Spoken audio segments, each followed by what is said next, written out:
I'm Roseann Lake, the author of Leftover in China, The Women Shaping the World's Next Superpower. No pressure, ladies.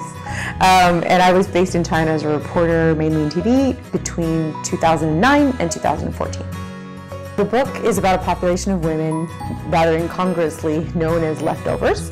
Leftover because they failed to get married by their socially imposed sell-by date of 27.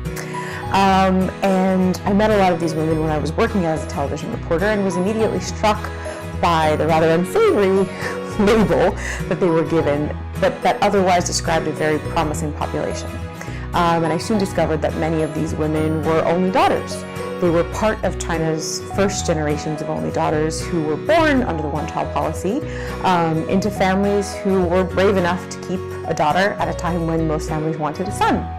And as a result of their lack of brothers, they got the lion's share of the family resources. They were pushed to study and achieve and were given resources to become educated, inherited businesses in the cases where their families had them, and just represent a very different class of women for whom many things are discretionary. Number one being marriage, right? They have opportunities that their mothers and grandmothers never had.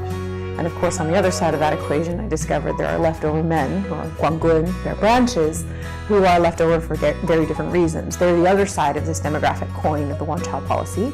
They were primarily born in rural areas where tradition weighed a bit more heavily and people wanted to have a son. They did not benefit from China's economic growth in the same way as urban residents. They've been more stuck on family farms, and they too are leftover because they're in surplus. It's estimated that 1 in 4 or 1 in 5 Chinese men will mathematically just be unable to find a wife.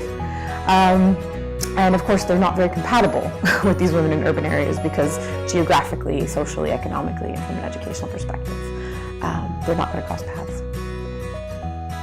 I think for most leftover women, it's kind of a blessing and a curse. On the one hand, it's kind of like a left-handed compliment. It's the idea that you've probably achieved enough that you're somewhat independent, can make your call your own shots.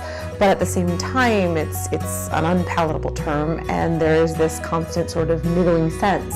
In the book, I describe it as kind of like marriage for some women in China is like an ingrown toenail.